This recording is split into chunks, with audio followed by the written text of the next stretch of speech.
जब कोई जीवन में बिल्कुल भजन नहीं करता, केवल संसार को सत्य मानकर परिवार के स्नेह में बंधकर भोग सामग्री एकत्रित करना, धनादि का संग्रह करना, परिवार को खूब भोग सामग्री दे करके सुख का अनुभव करना और पारिवारिक सेवा में ही मगन रहना, ये गति बिगड़ गई। क्योंकि हमारा जन्म ऐसे परिवार का अनंत जन्मों से हम पोषण करते चले आ रहे हैं, पर हमें कुछ लाभ नहीं मिला। हमारी गति बिगड़ जाएगी। हम केवल इतने के लिए ही नहीं आए हैं, ये तो हमारे जीने का व्यवहार है, लेकिन जीने का लक्ष्य क्या है कि अब हमारा नया जन्म ना हो। जो केवल परिवार में आसक्त हो जाता है वो ये भूल जाता है धर्म क्या है, भगवान क्या है, भगवत मार्ग क्या है, हमारी मृत्यु होगी तो हमें परिणाम क्या मिलेगा, हमारे साथ कौन जाएगा, हमें क्या गति मिले, ये सब बातें भूल जाती है। वो केवल वर्तमान में प्रगट में परिवार के स्नेह में बंद कर कैसे विधान आना चाहिए, पापाचरण, अधर्म, हिंसा, चोरी, व्यभिचार कैसे भी आए, ऐसे लोगों की दुर्गति होती है। इनके लिए ना तो उत्तरायण है ना दक्षिणायन है, ये सीधे नारकी गतियों को प्राप्त होते हैं। जिन्होंने चाहे वो गृहस्थ हो या विरक्त शास्त्र के अनुसार धर्म में चलते हुए साधना की है,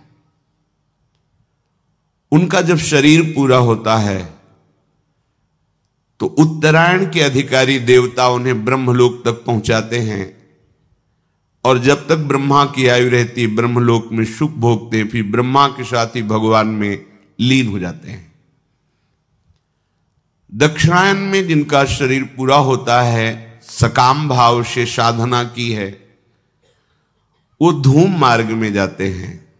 इनके अधिकारी देवता चंद्रलोक तक पहुंचाते हैं, वहां चंद्रलोक में दिव्य सुखों का भोग करके पुनः मृत्यु लोक में आते हैं। वेदांतदर्शी महात्मा जन अद्वैत ब्रह्म का साक्षात्कार करके मोक्ष को प्राप्त करते हैं। पापात्मा जन पाप कर्म करके नरक को प्राप्त होते हैं। पुण्यात्मा जन पुण्य करके स्वर्ग को प्राप्त होते हैं। पर इन सब से एक विलक्षण मार्ग है, श्री भगवान स्वयं वर्णन कर रहे हैं। पुरुषः सह परः पार्थ भक्त्या लभ्यस्त्वनन्यया यस्यान्तःस्थानि भूतानि येन सर्वमिदं ततं। हे पृथानंदन अर्जुन,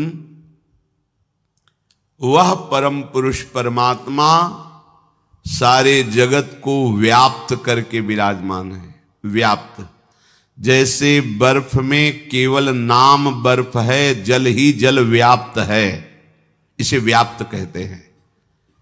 जल के सिवा बर्फ में कुछ भी नहीं, केवल जल है। घनीभूत जल ही बर्फ नाम से कहा गया। ऐसे ही ये संपूर्ण संसार जो द्वंद्वों से युक्त, नानात्व से युक्त, स्त्री पुरुष आदि भेद से युक्त, जड़ चैतन्य से युक्त, दुरात्मा महात्मा से युक्त, ये एकमात्र केवल परमात्मा ही इसमें व्याप्त है। जैसे बर्फ में केवल जल ही जल है, ऐसे ही संसार केवल परमात्मा ही है। ये शुद्ध भक्ति से जाना जाता है। तुम्हारी बुद्धि की ताकत नहीं कि तुम इससे जान सको, तर्क करके, अनुमान से, प्रमाणों से नहीं। जब मय्येव मनाधत्स्व मयि बुद्धिम निवेशय, तब जब मन बुद्धि केवल प्रभु में लगकर भगवदाकार हो गई, तब ये रहस्य उसके सामने प्रकाशित होता है कि जड़ चैतन्य कछु नहीं दीखत, जित दीखत तित श्याम खड़े। आहा, जिधर दृष्टि जाती है चितचोर मनमोहन ललित त्रिभंगी श्री कृष्ण चंद्रजू, जिनकी मुस्कान में करोड़ करोड़ काम मूर्छित हो जाए, उन प्रभु का वो हर जगह दर्शन पाता है। जैसे गोपीजन कह रहे हैं, जित देखूं तित श्याममयी है। सखी मैं तुमसे क्या बताऊं, पता नहीं मेरी पुत्री को क्या हो गया है।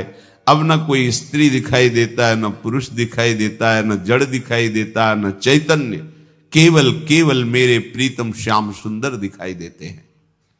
जिधर भी देखती हूं श्याम मुस्कुराता दिखाई देता है। और ब्रह्म ज्ञानी जन जब चरम अवस्था के ज्ञान को प्राप्त होते हैं तो उनको भी यही दर्शन होता है। सर्वम खलमिदम ब्रह्म नेह नानास्ति किंचन, केवल ब्रह्म ही ब्रह्म है, दूसरा नहीं। मीरा जी की दृष्टि में जब प्रभु का प्रेम प्रकाशित हुआ तो प्रेम के नेत्रों से देख रही, मेरे तो गिरधर गोपाल दूसरो न कोई, दूसरा है ही नहीं कोई, केवल गिरधर गोपाल ही है। जित देखू तित श्याममयी। हे प्रथानंदन अर्जुन, वह पुरुष जो परमात्मा है वो सारे जगत को व्याप्त करके विराजमान है।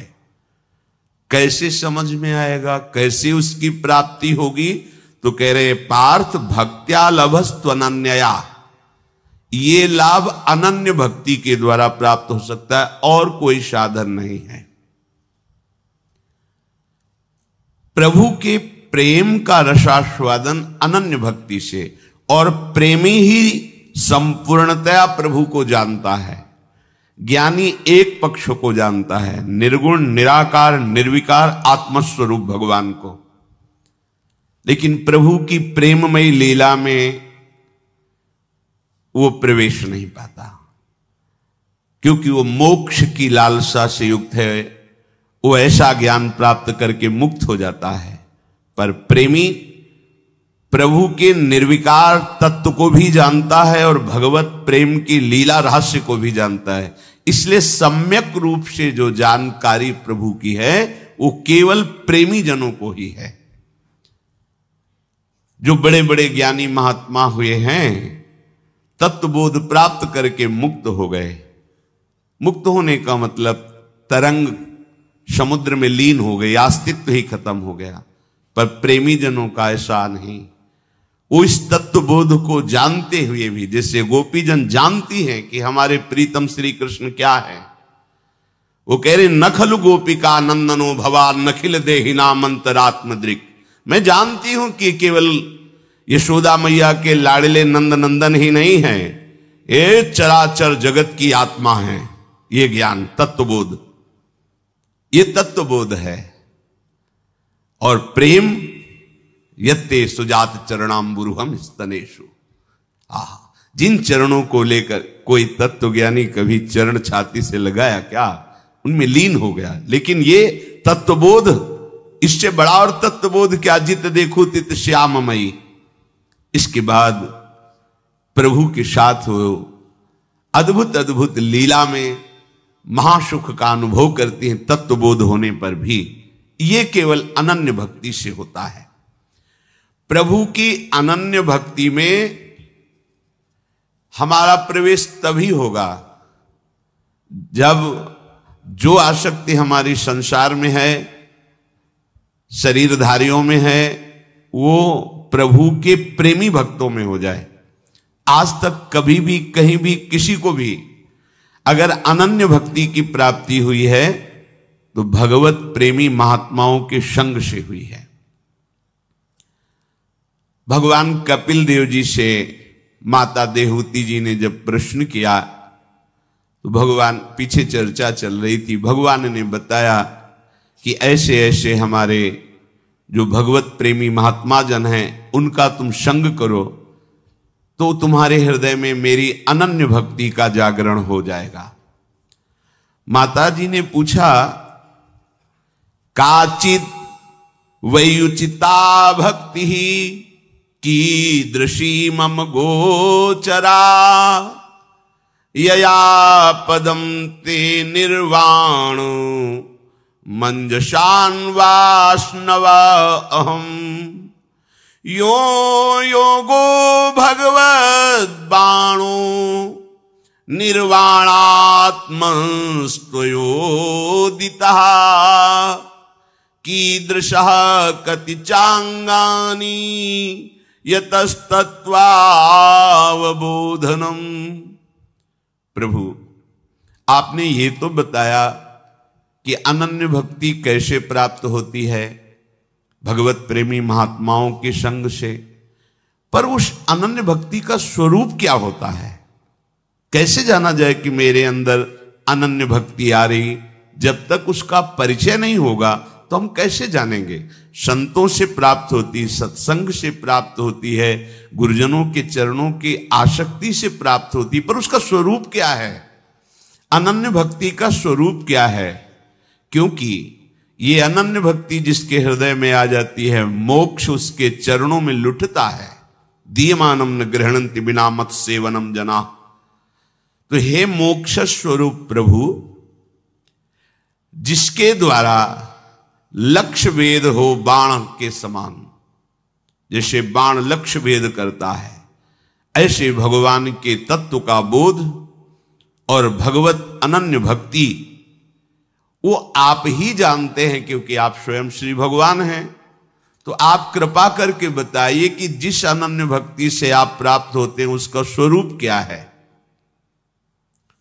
श्री भगवान कृपा करके बोले, देवानां गुणलिंगानां मानुश्रविक कर्मणां शत्रु एवैक मनसो वृत्ति स्वभाविकी तुया अनिमित्ता भागवती भक्ति सिद्धेर्गरीयसी जरत्यत्यासुया कोशम निगीर्ण मनलो यथा। हे माता, जिस उपासक का चित्त संतों के संग से, भगवत कथा श्रवण से, भगवन नाम जप से, भगवन नाम कीर्तन से, भगवत धाम के वास और सेवन से पवित्र हो गया है, उसका चित्त निरंतर मेरे में लगा रहता है। कैसे लगा रहता है? गोस्वामी श्री तुलसीदास जी सरल भाव में व्यक्त करते हैं। काम ही नारी पियारी जिमी लोभी जिमी प्रियदाम तिमि रघुनाथ निरंतर प्रिय लागहु मोहि राम। हे राम, हे रघुनंदन, आप मुझे ऐसे प्यारे लगो जैसे कामी पुरुष रात दिन कामिनी का चिंतन करता है, लोभी पुरुष धन का चिंतन करता है। हे हरि, ऐसे मैं हर समय आपका चिंतन करूं। ये चिंतन की प्रवृत्ति। जैसे कामी पुरुष को पद्मासन लगा के ध्यान नहीं रखना पड़ता, एकाग्रता नहीं करनी पड़ती, स्वाभाविक चित्त की वृत्ति कामना से प्रेरित होकर कामिनी की तरफ हर समय बनी रहती है। लोभी पुरुष हर समय धन का चिंतन करता है, मोही पुरुष हर समय परिवार का चिंतन करता है, देहाभिमानी बिना प्रयास के देह का चिंतन करता है। ऐसे ही अनन्य भक्त का बिना प्रयास के अखंड चिंतन श्री प्रिया प्रीतम का होता है। अब अभी भक्ति में उस कोटि से प्रवेश ही नहीं हुआ तो आपको लगेगा अखंड चिंतन कैसे होता है। कभी कभी जब पूछते हैं और कि आपका भजन, वो भजन में नहीं, तो लगता है फिर कर क्या रहे हो, तुम्हारा हृदय है कहां?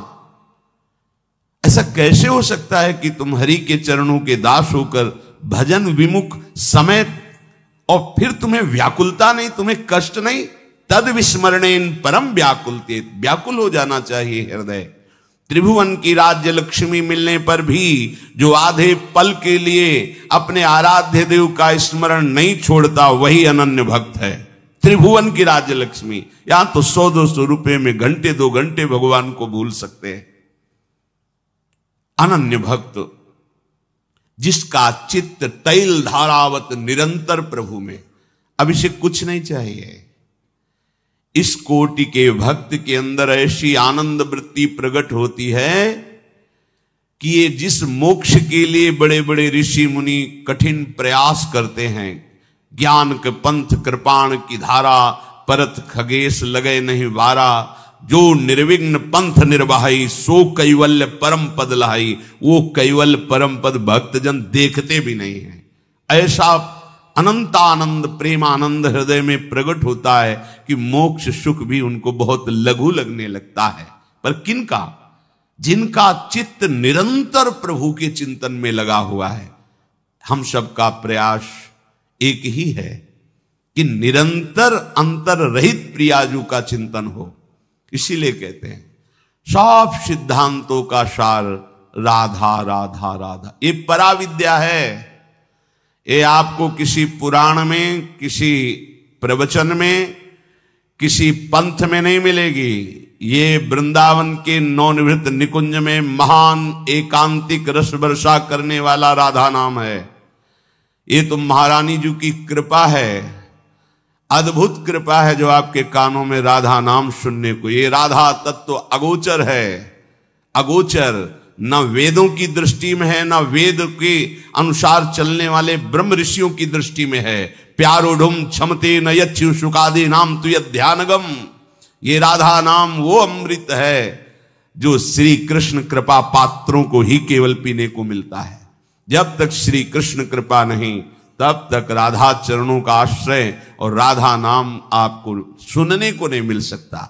अगर श्रवणेन्द्रिय में राधा नाम पढ़ रहा है, जिह्वा राधा राधा बोल रही है, तो आपके पास परम धन ऐसा एकत्रित हो रहा है जो लोक परलोक सब जगह मंगल करेगा। पर ऐसी आसक्ति हो जाए कि ये नाम छूटे ना, सोवत हु रसना रटे राधा कृष्ण सुनाम। करवट बदली चेतना जगी तो सुनाई दे रहा है नाम चल रहा है। ये अनन्य भक्ति का स्वरूप है। जो कर्मेंद्रिय और ज्ञानेन्द्रिय दोनों से केवल श्री हरि का भजन करता है, ये अनन्य निष्ठा से ही बात बनती है। श्री जयमल जी बड़े महान भक्त हुए हैं श्री राधा वल्लभ लाल जी के। जयमल जी जब सेवा में जाते तो कभी कभी कोई राजकाज का विशेष कार्य आने पर उनके मंत्री उनको सूचना देते तो उनको पसंद नहीं आता। हमारी सेवा में कोई विघ्न पहुंचावे नहीं। राजा थे पर ऐसी भजन की निष्ठा, उन्होंने नियम लागू कर दिया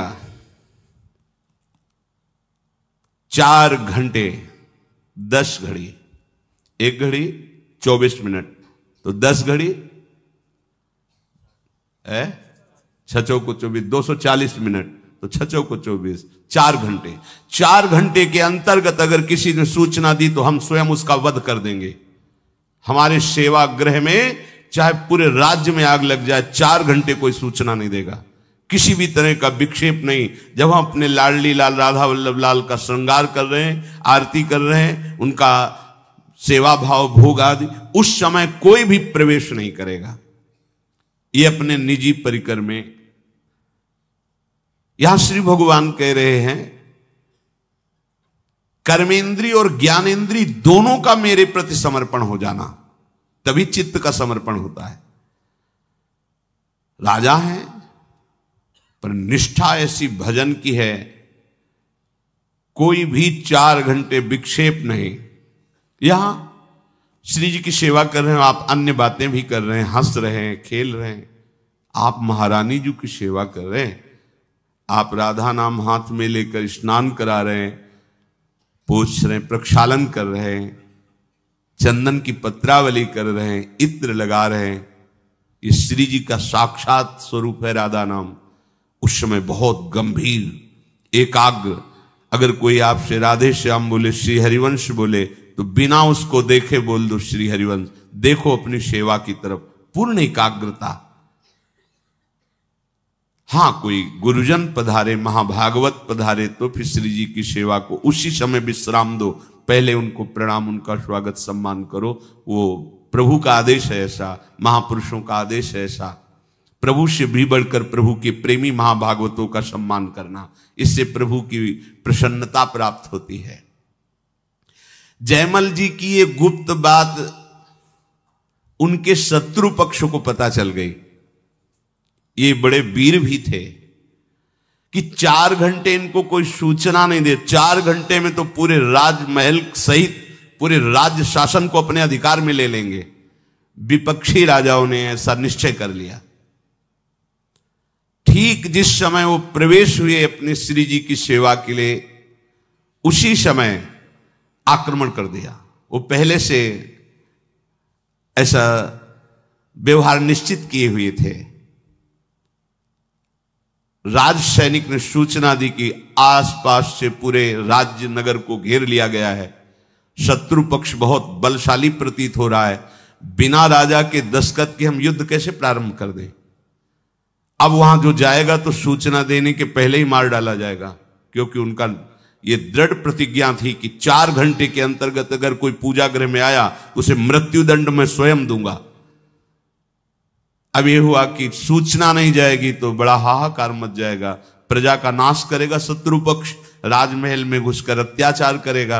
अब क्या किया जाए। राजमाता ने कहा अगर मृत्यु मिलेगी तो मुझे मिलेगी, मैं जाऊंगी और सूचना दूंगी। वो डरते हुए गए। जयमल जी सेवा में मगन थे तो उन्होंने कहा बेटा, राजनगर को, राजमहल को शत्रु पक्ष ने घेर लिया है, बस तुम्हारी स्वीकृति की आवश्यकता है। तुम हां बोलो तो सैनिक युद्ध के लिए तैयार हैं। तो उन्होंने कहा मां, तुम इसी समय वापस चली जाओ, हम सेवा में एक शब्द भी अन्य सुनना नहीं चाहते।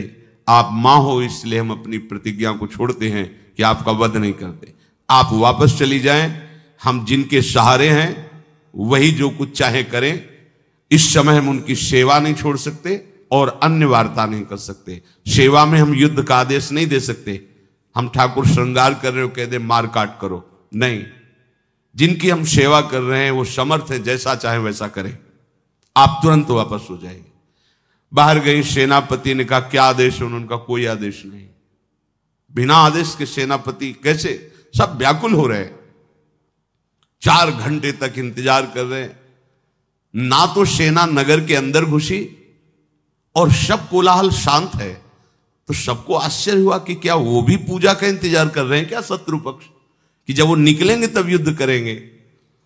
जयमल जी ठाकुर जी को भोग पवा के, आरती करके, उनके सामने कीर्तन करके, नृत्य करके प्रणाम किया, बाहर निकले और उनका हमारा घोड़ा तैयार करके लाया जाए। घोड़े के पास गए, जो उनका निजी घोड़ा था, पसीने से लथपथ था। जेविये से हाथ रखा तो हाथ भींज गया पसीने से, और हाथ रखते ही जैसे बिजली का करंट, ऐसे भागवती ऊर्जा उनके हृदय में आई। बोले ऐसा तो कभी नहीं हुआ, और ये घोड़ा तो इतना थका हुआ लग रहा है जैसे ये युद्ध करके आ रहा हो, और आज तक इतना प्यार इसके ऊपर नहीं आया। इसके स्पर्श करने से मुझे भागवती सुख का अनुभव हो रहा है। घोड़े को लिया, बाहर गए। जितने सैनिक थे सब मूर्छित पड़े थे, केवल राजा को बीच बीच में होश आ रहा था। नजदीक गए, शत्रु पक्ष के राजा को जल आदि से चेतना देकर उठाया। बोले आए आप युद्ध करने थे और ये सब मूर्छित पड़े हैं, मैंने तो अपने सेनापति को आदेश दिया नहीं, ऐसा क्या हो गया? बोले एक ही वीर केवल आया था आपके पक्ष से, सांवले रंग का था। उसने बाण तो संधान नहीं किया, पर नेत्रों से ऐसा देखा कि सब घायल होकर मूर्छित हो गए। बस एक बार तुम उसे पुनः मुझे दिखा दो, मैं एक बार उसे हृदय से लगा लूं, कभी जीवन में हम तुम्हारी तरफ देखेंगे भी नहीं। प्रेम बाण ऐसा है कि बड़े बड़े घायल हो जाते हैं। तो उन्होंने उस राजा से कहा वो हमारे प्रभु ने शत्रु पक्ष पर इतनी कृपा कर दी, जिनके दर्शन ध्यान में बड़े बड़े मुनिजन नहीं पाते। वो कोई सेनापति या शूरवीर नहीं, वो तो हमारे प्रभु श्याम सुंदर थे, राधा वल्लभ लाल जी थे। अगर हमारी निष्ठा है तो हर समस्या का समाधान श्री हरि है। लोग ये समझ नहीं पाते हैं। अगर निष्ठा ना होती तो घबरा के सेवा छोड़ देते और भाग पड़ते कि शत्रु पक्ष आ गया है, बाद में सेवा कर लेंगे। नहीं, अपनी निष्ठा में है। कर्मेंद्रियों और ज्ञानेंद्रियों का इस कोटि का समर्पण, निष्ठा, ये संत संग से, भजन करने से, भगवत महत्व का अनुभव होने से ये निष्ठा जागरण होती है। श्री भगवान कह रहे हैं कि ये भक्ति मुक्ति से भी बढ़कर है। जैसे जठरानल खाए हुए अन्न को पचा देता है, ऐसे अनन्य भक्ति अनंत जन्मों के कर्मों के संस्कार के भंडार को भस्म कर देती है। ये बहुत बड़ी बात है। इस बात का कहीं कोई साधन से संबंध नहीं है। आप साधना करेंगे तो उसका फल मिलेगा, लेकिन भगवान का आश्रय लेकर अनन्य भक्ति करेंगे तो भक्ति, जैसे हम अन्न पचाते नहीं हैं, स्वयं पच जाता है। एक प्रक्रिया है, पाया और समय पर वो पच गया। ऐसे ही हमें कोई प्रयास नहीं करना पड़ता। अनंत जन्मों के पाप कर्म जमा हैं, अनंत जन्मों के वो कर्म बंधन जमा हैं जो हमें कई जन्मों तक भोगे बराबर तो भी नहीं निपटा सकते। जब हम प्रभु की शरण में हो जाते हैं तो जरत्यासु या कोशम निगीर्ण मनलो यथा, जैसे अग्नि लगने पर सब भस्म हो जाता है, ऐसे भगवान के अनन्य भक्त के कर्म के जो गोदाम जमा थे वो सब भंडार भस्म हो जाता है। कटे कर्म बंधन संसारी, जो हमें बार बार जन्म मरण दुख देने वाले कर्म हैं, ये तुम्हारे दान पुण्य से नष्ट नहीं होंगे, सेव संतरा के दान से नष्ट नहीं होने वाले। ये गंगा जी के नहाने से, तीर्थ स्नान करने से वर्तमान का पुण्य बनेगा, वर्तमान का पाप नष्ट होगा, लेकिन भंडार नहीं नष्ट होगा। वो केवल अनन्य भक्ति से नष्ट होता है। जब हम श्री हरि के शरणागत होते, वो कृपा करके उसे भस्म कर देते हैं।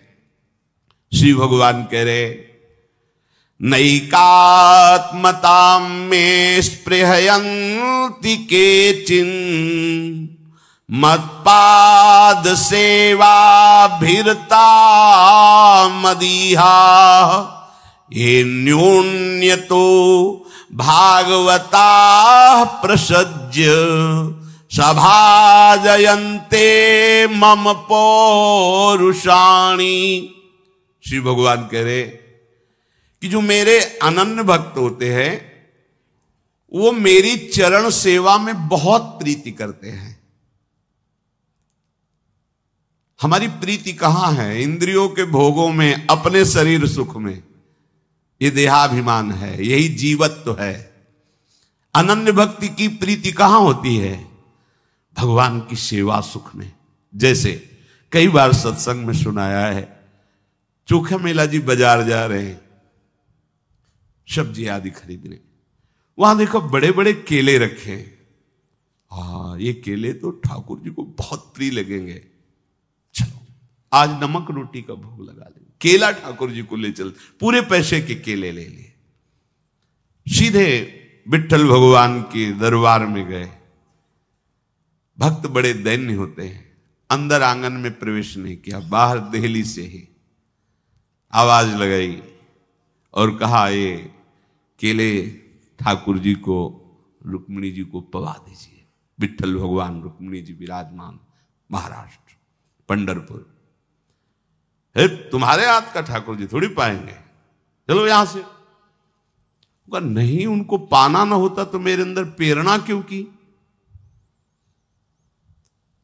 प्रायः जाति पक्ष पर लोगों की दृष्टि होती है। देखो, हम सब एक ही प्रभु की संतान हैं, एक ही माटी से बने हुए हैं।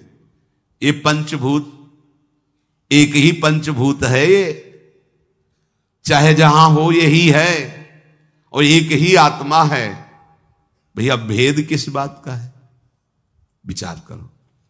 गुण कर्म के अनुसार भेद की रचना की गई, तत्वता कोई भेद नहीं है।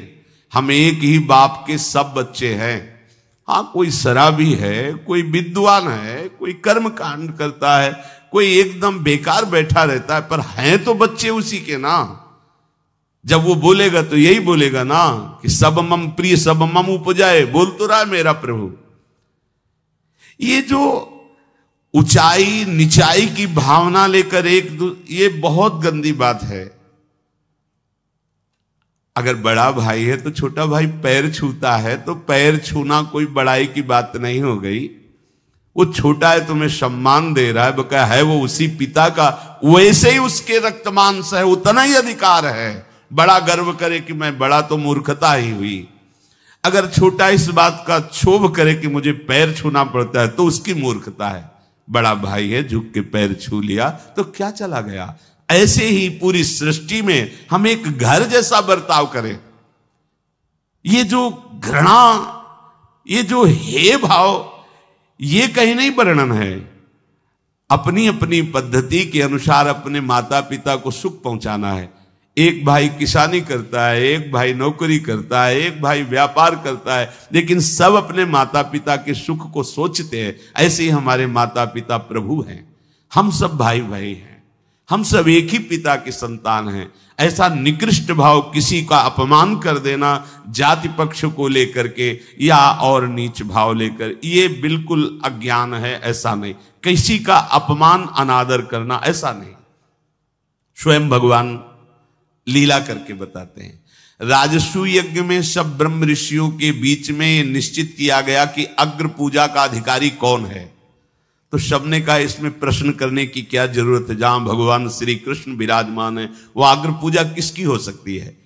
तो भगवान श्री कृष्ण की सबसे पहले पूजा प्रारंभ हुई, अग्र पूजा, और उन्हीं भगवान ने सब राजाओं के चरण धोए। ये देखो क्या करके दिखाया। कहां कहां के राजा थे, अलग अलग प्रांतों के, अलग अलग, सबके चरण भगवान ने। अग्र पूजा किसकी हुई? भगवान की। सोचो, अगर तुम्हारी सभा में सबसे बढ़कर के पूजा हो तो तुम्हें हाथ जोड़ने में भी संकोच होने लगेगा, क्योंकि सबसे बड़े। लेकिन भगवान ने सब राजाओं के पैर धोए। इसका महत्व क्या है? इस लीला का महत्व क्या है? हाँ, उनकी भावना उनकी, पर आपकी भावना क्या होनी चाहिए? सबको प्यार देना, सबको सम्मान देना। ये जो समाज में कोलाहल वैर का बनता है ना, लड़ाई झगड़ा का बनता है ना, ये अज्ञान के कारण बनता है। चोखा मेला जी ने कहा ये केले अगर इनको पाने नहीं थे तो हमें प्रेरणा क्यों की? इन्होंने तो हृदय में कहा कि ये केले मेरे को लाओ। अरे चल, बात बना रहा है, बड़ा भगत बनता है, हटाओ इसको। बाहर कर दिया गए, दरवाजा बंद करके घर का रोने लगे। प्रभु मुझे पक्का विश्वास है आपने ही मेरे अंदर ये चाह पैदा की थी कि ये केले मेरे को लाओ, नहीं तो हम तो लेने कुछ और गए थे। आपने क्यों चाह की? अगर आपको ऐसा करना था तो चाह क्यों की? रो रहे।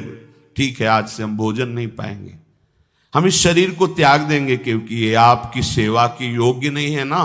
वो कह रहे हैं ना कि तुम जाति पक्ष को लेकर तो इस शरीर को त्याग देते, फिर मुझे वो शरीर देना जिससे मैं आपकी सेवा कर लूं।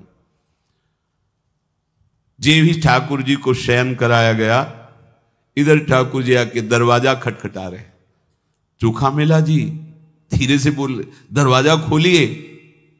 ऐसे अमृतमय वचन कि वो पूछ ही नहीं पाए कि तुम कौन हो। दरवाजा खोला, देखा लाड़ीले ठाकुर। अरे प्रभु आप? हाँ, वो केले लाओ। वो लोग क्या जाने, हमारा बड़ा मन था केला पाने का। वो उन लोगों के सामने हमने कहा नहीं, लाओ लाओ केला। घर में बैठ करके, गोद में बैठकर ठाकुर जी केले पाए। जब 2-4 केले रह गए तो बोले सुनो, हमारे पीताम्बर में बांध दो, रुक्मिणी जी को पाएंगे वहां। बांध लिए, चले। रुक्मिणी जी को पवाया और छिलका पूरे आंगन में फेंक दिया। वो अंदर से दरवाजा बंद कर लिया। सुबह जब प्रातःकालीन बेला पर ठाकुर दर्शन के लिए हजारों महाराष्ट्र के भक्त एकत्रित हुए, बड़ी दिव्य भूमि है महाराष्ट्र। एक से एक दिग्गज भगवत भक्ति के सदैव भगवत धाम को जाने वाले एक से एक ज्ञान शिरोमणि योग शिरोमणि महापुरुष प्रकट हुए। अब बाहर से खोला गया, अंदर से लाख है तो कैसे खुले? आश्चर्यचकित, अंदर दरवाजा कैसे बंद हो गया? क्योंकि ठाकुर जी के सिवा कोई है नहीं। समझ गए कि ठाकुर जी नहीं बंद किया, प्रार्थना कर रहे प्रभु खोलो दरवाजा। बहुत देर रोने धोने पर प्रभु ने कहा दरवाजा जब खुलेगा जब चोखा मेला जी को तुम लोग हमारे जो पार्षद हो पालकी में बैठाल के लाओगे और यहां चोखा मेला जी बोलेंगे कि हां हम पालकी से उतर करके कह रहे हैं कि आप दरवाजा खोलो, तब खुलेगा। अब तो कोई प्रश्न ही नहीं। देखो भगवान कितना प्यार करते हैं अपने अनन्य भक्त को। कभी ऐसी कोई भूल ना हो जाए कि जाति पक्ष को लेकर कर्म पक्ष को लेकर भक्त की अवहेलना कर दो। ऐसा करना महापाप है।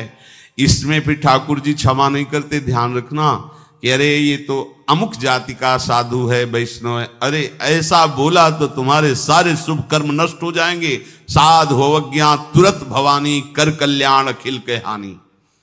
ये तो भगवत पार्षद हैं इसलिए कृपा करके उपाय बता दिया, नहीं तो राम रोष पावक सो जरई। ऐसा खिलवाड़ नहीं है भगवान की भक्ति। जो अपराध भक्त कर करई राम रोष पावक सो जरई। चोखा मेला जी के पास गए पालकी लेकर के। कौन? जिन्होंने धक्के लगवा के बाहर किए थे। चोखा मेला जी पालकी। अरे बोले हम तो नीच अधम आपके। बोले अब ये सब बंद करो, पालकी में बैठो। नहीं, हजारों लोग खड़े, ठाकुर जी अंदर से दरवाजा बंद किए, खोल ही नहीं रहे। नहीं नहीं, हम पालकी में क्या, हम तो दंडवती करते हुए आएंगे।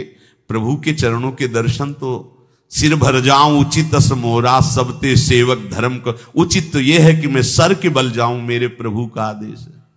वो मानेंगे नहीं। चारों पार्षद जो छूने से इतराते थे वो पकड़ करके पालकी में बैठा ले और जय विठल भगवान केशव विठल विठल। उतर के बोले हाँ प्रभु खोल दो, हम आ गए हैं। दरवाजा खुल गया। सामने देखा सब छिलके पड़े हैं। पूछा प्रभु छिलके? बोले हाँ बहुत स्वादिष्ट थे, घर में जाके हम पाया है और रुक्मिणी जी के यहाँ ले आए थे, वो पाए हैं, फिर फेंक दो छिलके, पोछा लगाओ। ये अनन्य भक्त भगवान को अतिशय प्यारा है क्योंकि उसको भगवान की प्रीति का स्मरण रहता है। जो चीज देखेगा, जो वस्तु देखेगा, उसको ये प्रभु। जैसे श्री कृष्णदास जी, यद्यपि आचार्य चरण में और उनके बीच में थोड़ा सा मनमुटाव भी हो गया था, तो एक दिन टहले देखा कि दुकान में गरम गरम जलेबी बने। ये जलेबी अगर श्रीनाथ जी को तो बहुत प्यारी लगेगी। आंख मूंद ली, जलेबी गरम गरम जलेबी थाल में श्रीनाथ जी को मानसिक भोग। उधर जब श्री विठलनाथ जी ने पट खोले तो देखे श्रीनाथ जी गरम गरम जलेबी पा रहे हैं। कहा जय जय, अपने यहां बाजार का तो भोग लगता नहीं, तो जलेबी का भोग। वो कृष्णदास है ना, वो मुदा, तो उन्होंने कहा कि कृष्णदास का तो हमने त्याग कर दिया है। तो उनका देखो तुम आचार्य हो, तुम गुरु हो, तुम त्याग कर सकते हो, मेरा स्वभाव नहीं। एक बार जिसे मैंने स्वीकार कर लिया उसे मैं कभी त्यागता नहीं हूं। आप गुरु हो, दंड के लिए त्याग सकते हो, आप आचार्य हो, आप त्याग सकते हो, स्वीकार कर सकते हो, ये हो सकता है, पर मेरे स्वभाव में नहीं। एक बार जिसे पकड़ लिया उसे कभी छोड़ता नहीं। कृष्णदास भोग लगा रहे मानसिक जलेबी, वो लगा। भावना हमारी एक एक वृत्ति प्रभु से जुड़ी।